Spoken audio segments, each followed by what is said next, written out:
Shalom and welcome to Ner L'Reglai Jewish Ministries, where we teach the Bible from a Jewish historical, cultural, and linguistic perspective. Today's teaching is on Daniel chapter 6. This will be part one of two parts, and I've titled this teaching An Excellent Spirit.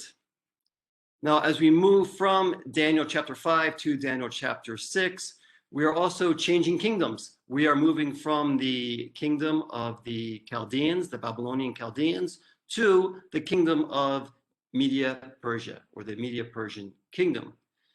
Now, this is a direct fulfillment from Daniel chapter 2, the dream that King Nebuchadnezzar saw of this image, with the head being the head of gold, which represents Babylon. And as we see in Daniel, the book of Daniel, the first 5 chapters all focus on the kingdom of Babylon, and that is fulfilled. And as we move into Daniel chapter 6, we also change kingdoms to the kingdom of the Medes and the Persians, which is represented in the image by the chest and arms of silver. And as we finished Daniel chapter 5 last week, we read about this change that all happened in one day. So we read it here in Daniel 5, verses 30 and 31. That same night, Belshazzar, the Chaldean king, was slain. So Darius the Mede received the kingdom at about the age of 62. So again, we're moving from the first kingdom, the Babylonian kingdom, to the Medo-Persian kingdom. So the Babylonian kingdom ended in 539 BCE, and that is the same year that the Medo-Persian Empire rose to world power, right? It was growing, but it was in that year that it solidified its empire, and literally in a day took over this whole region. The city of Babylon was no longer the seat of power of the ruling world empire.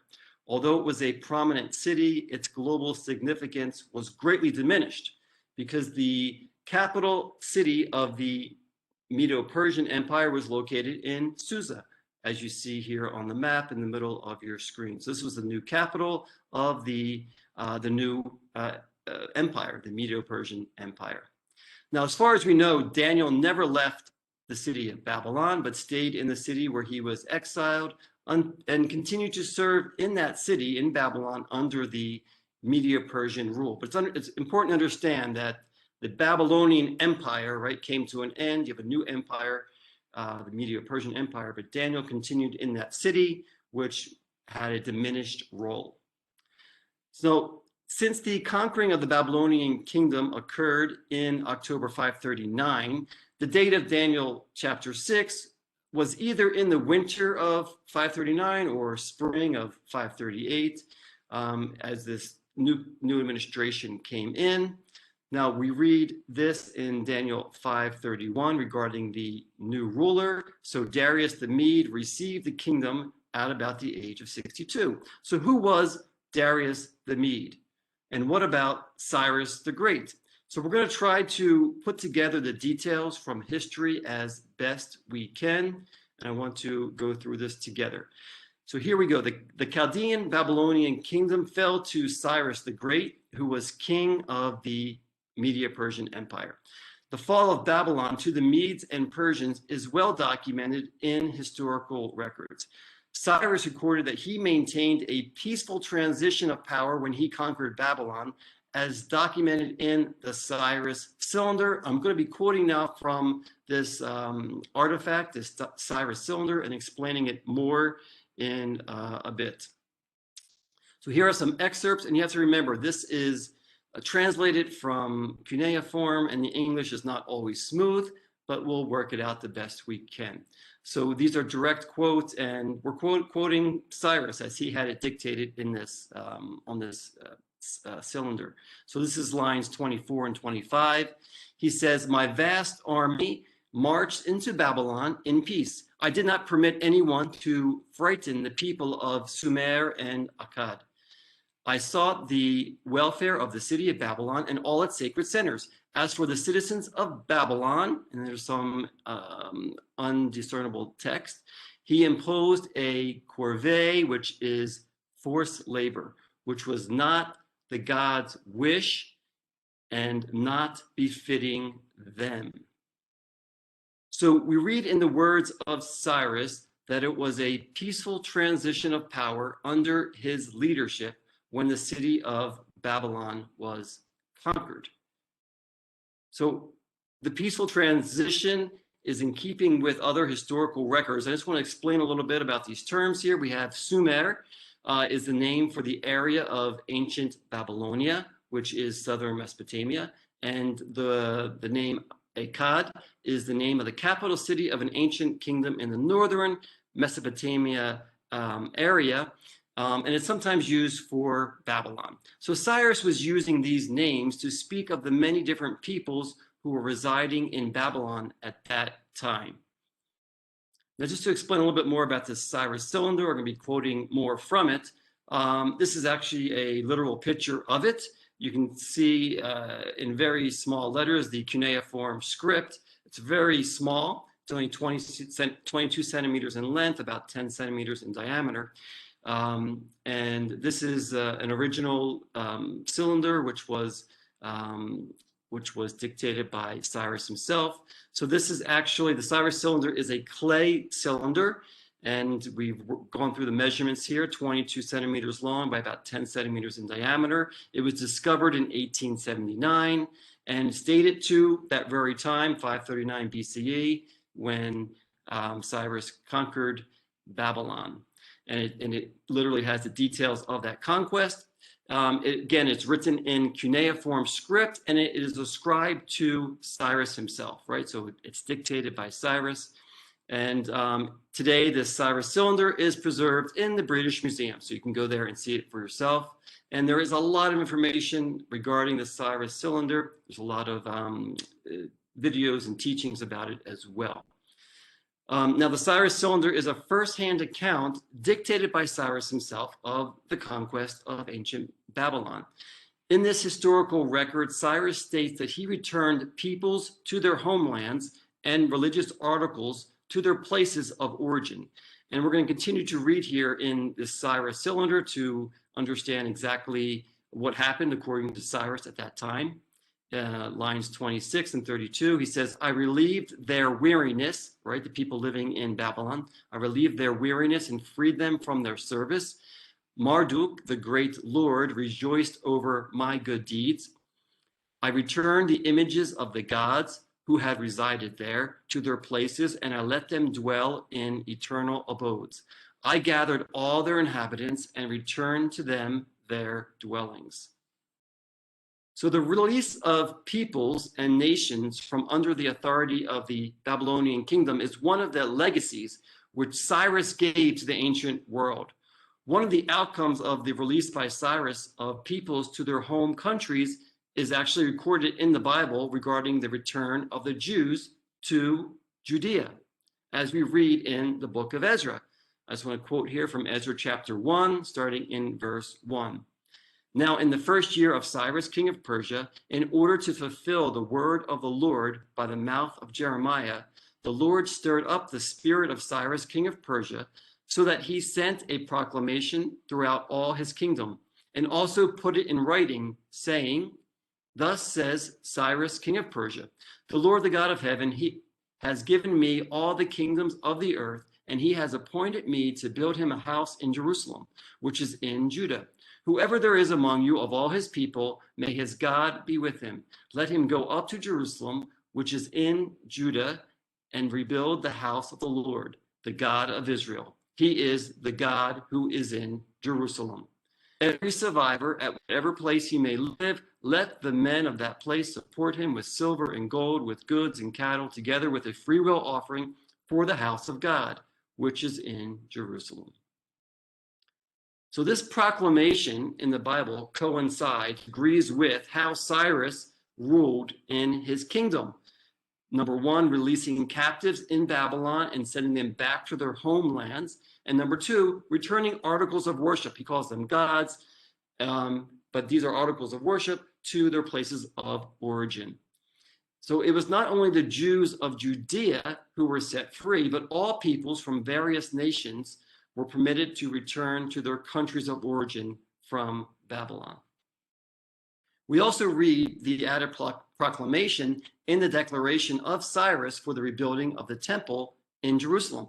Cyrus is praised by secular academics and historians today for his great tolerance of different religions and for treating all peoples and nations with dignity. The extra biblical documentation confirms exactly what we read in the biblical text.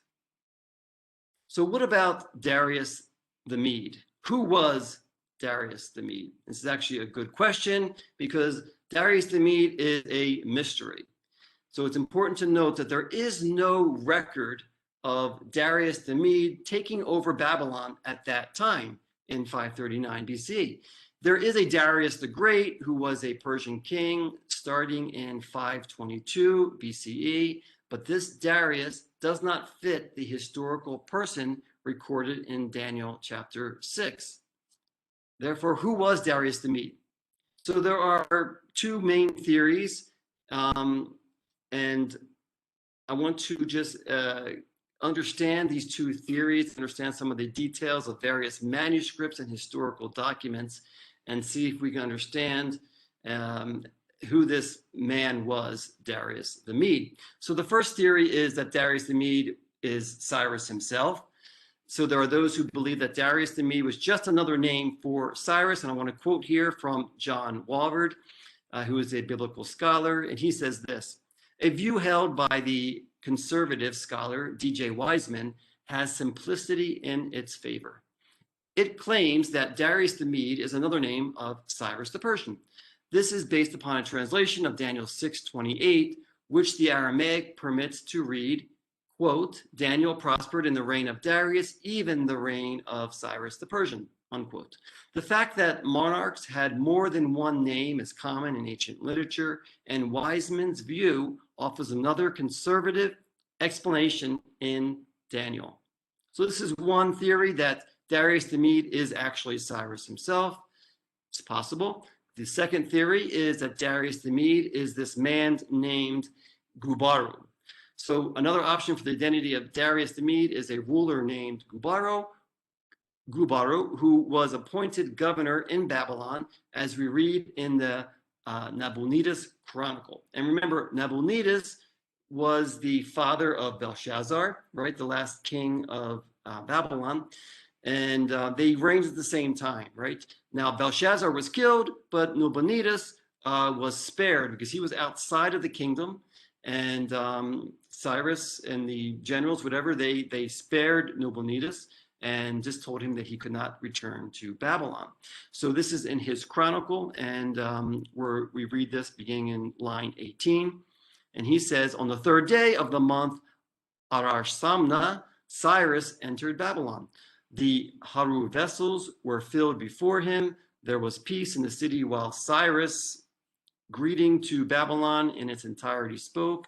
Gubaru, his district officer, appointed the district officers in Babylon. So this is the Gubaru that we're talking about, and he is said here to have to be someone who was appointed by Cyrus, and then he appointed other district officers in Babylon. Continuing in line 21, from the month Kislimu to the month Adaru, the gods of Akkad, which Nabonidus had brought to Babylon, returned to their places. On the night of the 11th of the month Arusamna, Ugbaru died. Now we see Ugbaru here. This is a variation of Gubaru with the G and U reversed, right? So this Gubaru is a good candidate for the one called Darius the Mede, although it is recorded that he died shortly after taking his position.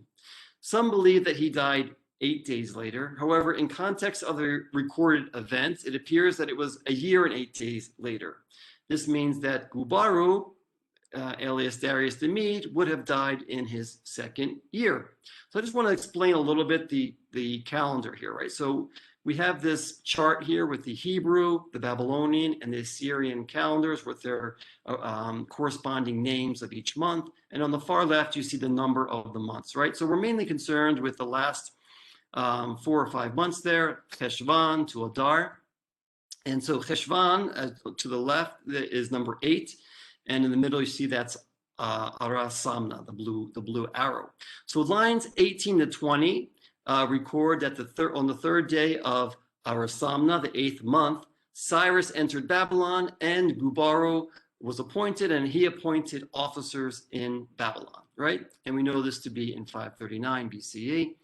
Line 21 records that from the months Kislevu, which is the 9th month, which is usually about December, to Adaru, which is the 12th month, about March, they returned various gods to their origin, right? So this is when the Jewish people would have returned as well to Judea, as well as the temple vessels would have been returned. So this is the winter of 538 BCE.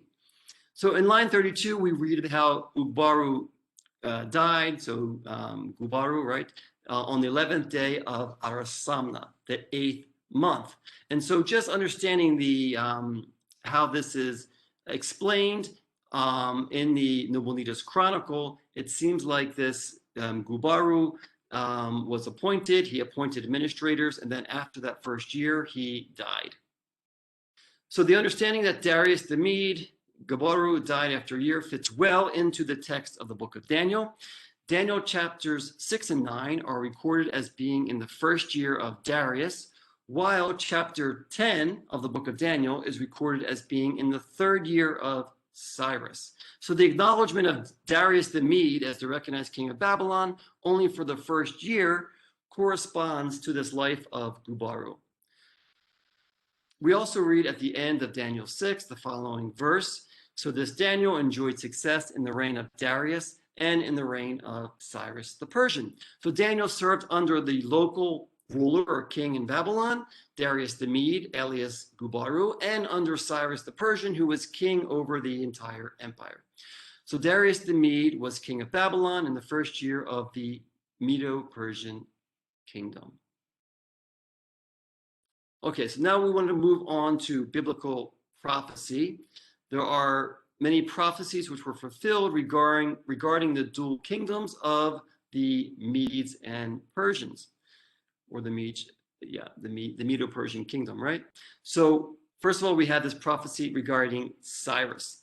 Here in Isaiah 45:1, now you have to remember again, Isaiah lived about 150 years before Cyrus came into power. But it says this in Isaiah 45:1, thus says the Lord to Cyrus his anointed, whom I have taken by the right hand, to subdue nations before him, and to loose the loins of kings, to open doors before him, so that gates will not be shut, right? So this is a prophecy about Cyrus 150 years before he rose to power. And now we have some prophecies regarding the kings of the Medes. In Jeremiah 51, we read this, sharpen the arrows, fill the quivers. The Lord has aroused the spirit of the kings of the Medes, because his purpose is against Babylon to destroy it. For it is the vengeance of the Lord, vengeance for his temple. And then in verse 28, consecrate the nations against her, the kings of the Medes, their governors and all their prefects in every land of their dominion. And then in Isaiah 13:17, prophecy regarding the Medes, behold, I'm going to stir up the Medes against them, who will not value silver or take pleasure in gold. So these are several prophecies regarding Cyrus the Persian and the kings of the Medes. Now, it is possible that because of these prophecies, which Daniel would have known, against Babylon by the Medes, especially the kings of the Medes, Daniel emphasized Darius the Mede over Babylon, over the city of Babylon, rather than Cyrus the Persian, who was the ruler over the entire empire. Either way, the joint kingdoms of the Medes and Persians is both prophetic and historic, as we've seen from all of the quotes in the lesson so far. So the understanding of King Darius and King Cyrus reigning in their respective roles also fits well with what we read in Daniel 5:31, which says, so Darius the Mede received the kingdom at about the age of 62. Cyrus was the chief ruler who led the military conquest of Babylon. Cyrus then appointed a ruler over Babylon, Darius, who received the kingdom. So it's just, important to point out here, the Aramaic is kabel malchuta, right? It's clearly received the kingdom. And when someone receives it, it's usually given to them, right? So it makes sense that Darius the Mede received it from Cyrus, who was the ruler of all. Now, just to mention, the name Darius itself is Old Persian. It comes from the name Darius and means he who holds firm the goodness. And this seems to fit the character of this Darius the Mede, who we read about in Daniel chapter 6, as we will see as we continue in the text. It may also explain why he has more than one name, right? So often kings and rulers would have names which describe who they are. It's also worth noting that Daniel chapter 6 and Daniel chapter 9 are recorded during the same year, in that year 539 to 538 BCE.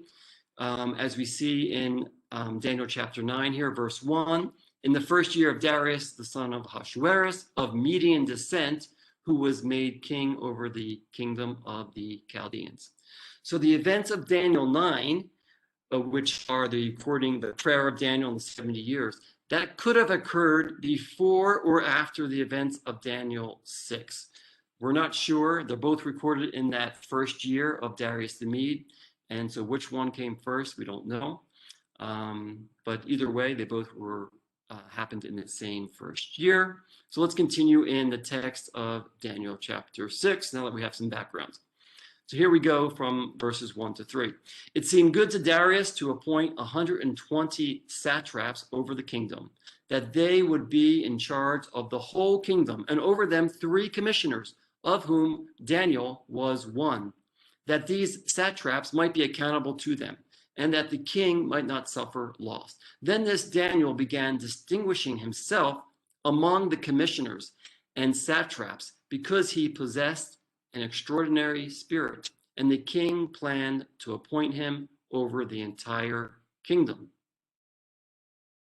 So we read here that Darius appointed officers in Babylon, 120 satraps, which are governors or protectors of the realm, who protected who were set over the kingdom. And then you had 3 commissioners over them. They were over the satraps. Again, this fits perfectly into the text of Gubaru, right, who appointed the rulers in the kingdom.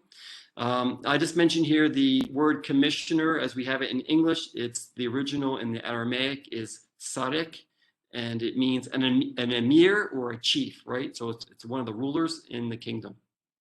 So Daniel was one of these 3 commissioners who was over the 120 satraps. And King Darius had planned to appoint him over the entire kingdom.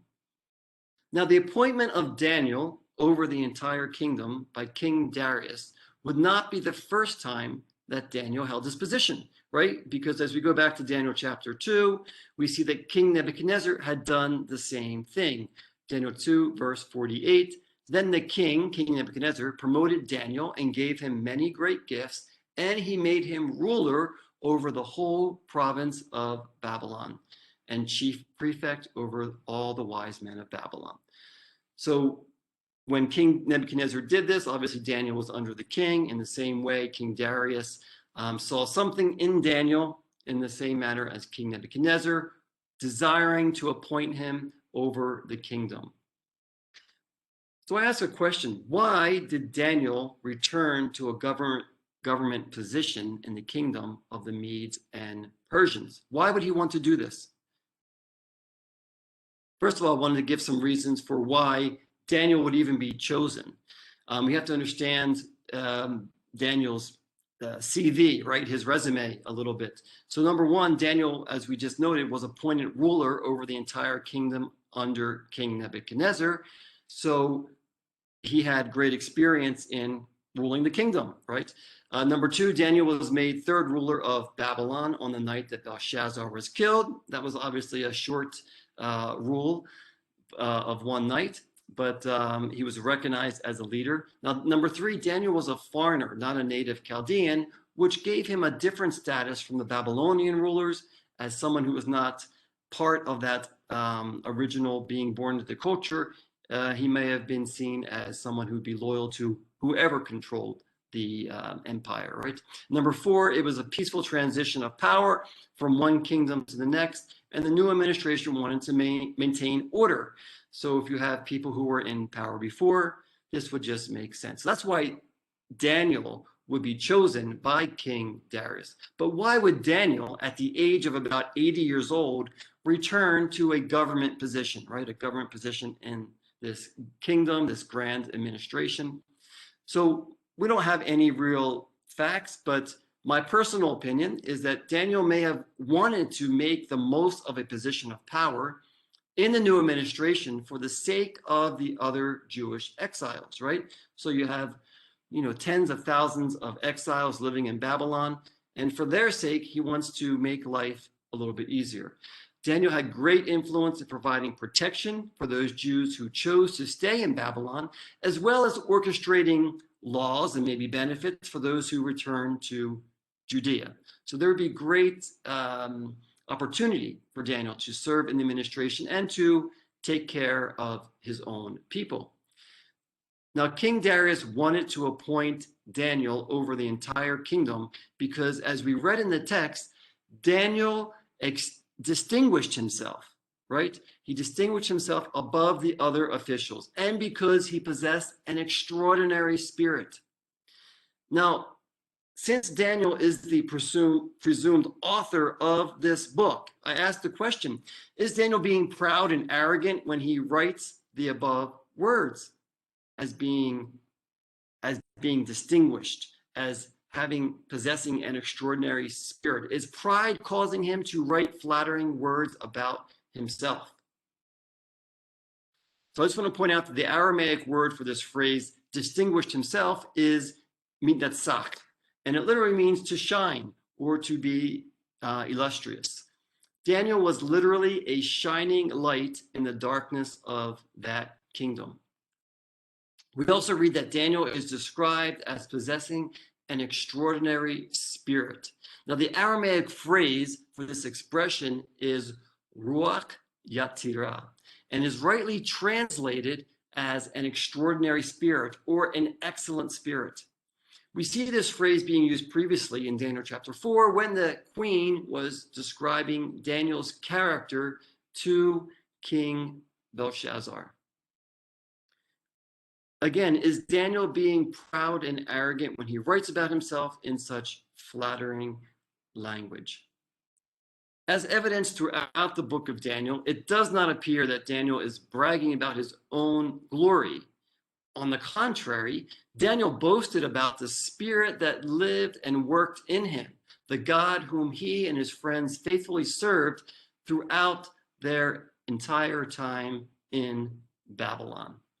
We see evidence of God's powerful light shining through the lives of Daniel and his friends in every chapter of the book of Daniel, starting in chapter 1. I just wanted to take a minute and look at various verses in the first 5 chapters to see how this fits in this context, explaining really who Daniel and his friends focused on. Daniel 1:17 says, "As for these 4 youths, God gave them knowledge and intelligence in every branch of literature and wisdom. Daniel even understood all kinds of visions and dreams." So the credit and glory are given to God from the very beginning. In Daniel chapter 2, when Daniel was speaking to Nebuchadnezzar in verse 30, he says, "But as for me, this mystery has not been revealed to me for any wisdom residing in me more than any other living man, but for the purpose of making the interpretation known to the king, and that you may understand the thoughts of your mind." Daniel chapter 3, and this is where Nebuchadnezzar is speaking of the 3 Jewish men, Daniel's 3 friends, right? It says, Nebuchadnezzar responded and said, "Blessed be the God of Shadrach, Meshach, and Abednego, who has sent his angel and delivered his servants, who put their trust in him, violating the king's command and yielded up their bodies so as not to serve or worship any god except their own God." And then Daniel chapter 4, verse 8, Nebuchadnezzar is speaking of Daniel, and he says, "But finally Daniel came in before me, whose name is Belteshazzar, according to the name of my God, in whom is a spirit of the holy gods. And I related the dream to him, saying. So Nebuchadnezzar saw that there was a spirit of God in Daniel. And then the queen mother, speaking to the king, King Belshazzar, about Daniel in Daniel chapter 5, says this: there is a man in your kingdom in whom is a spirit of the holy gods. And in the days of your father, illumination, insight, and wisdom, like the wisdom of the gods, were found in him. And King Nebuchadnezzar, your father the king, appointed him chief of the magicians, conjurers, Chaldeans, and diviners. This was because an extraordinary spirit, knowledge and insight, interpretation of dreams, explanation of enigmas, and solving of difficult problems were found in this Daniel, whom the king named Belteshazzar. Let Daniel now be summoned, and he will declare the interpretation. So the queen mother uses that same phrase, an extraordinary spirit, right? Ruach Yatira. Therefore, we see that God's light was evident in these 4 Jewish youth as they served in a dark kingdom. God's presence and light was manifested in the lives of Daniel, Hananiah, Mishael, and Azariah in their service to the king of Babylon, the kings of Babylon. It was the continued presence of the God of heaven that was alive in Daniel's life, which distinguished him, made him shine from the other satraps, and made him shine as he served the new Medo-Persian administration, even as a man in his 80s. He must have had a lot of energy. Unfortunately, there was also opposition to this light. There was always opposition to the light. And we read this as we continue in the text of Daniel chapter 6, verses 4 and 5. Then the commissioners and satraps began trying to find a ground of accusation against Daniel in regard to government affairs, but they could find no grounds of accusation or evidence of corruption, inasmuch as he was faithful and no negligence or corruption was to be found in him. Then these men said, we will not find any grounds of accusation against this Daniel unless we find it against him with regard to the law of his God. We know that Daniel the prophet was highly regarded by King Darius, and we read in these verses evidence to his faithful lifestyle. Daniel's enemies tried to find an accusation to bring against him, but they discovered that there was no corruption found in him. The only accusation that they could bring against him was regarding his faithfulness to God's law. So can the same be said of me and you? How do others see our lives? What do they see when they see us in our day-to-day activities? Our lives are to be marked by excellent living, as we read in 1 Peter chapter 2, verses 11 and 12, which says, beloved, I urge you as aliens and strangers to abstain from fleshly lusts which war against the soul. Keep your behavior excellent among the Gentiles, so that in the things in which they slander you as evildoers, they may, because of your good deeds, as they observe them, glorify God in the day of visitation. It's easy to forget that we are daily living in a spiritual war that is all around us, and that others are constantly watching every move we make. We must choose to actively fight against the things of this world which war against our souls. We must choose to pursue holiness. The ultimate goal is that others will come to know God and that God will be glorified in and through our lives. It was said of Daniel that he possessed an extraordinary spirit, Ruach Yatira, an excellent spirit. What characterizes your life? Do you possess an extraordinary spirit, an excellent spirit? Now, all of those who believe in Yeshua as the Messiah are born again and are given the gift of the indwelling Holy Spirit. So the question is not, do you have the Holy Spirit or not? The question is really, do others see the evidence of God's Spirit working in and through your life? Do they see the Spirit of God? Do they see the extraordinary Spirit of God working in us? Again, it was said of Daniel that he possessed an extraordinary spirit, and may the same be said of me and you. This brings a conclusion to this first part of Daniel chapter 6. And again, if you are enjoying and benefiting from these teachings, we encourage you to support this ministry so that we can continue to teach God's word from its Jewish historical, cultural, and linguistic perspective. Thank you, and see you again next time.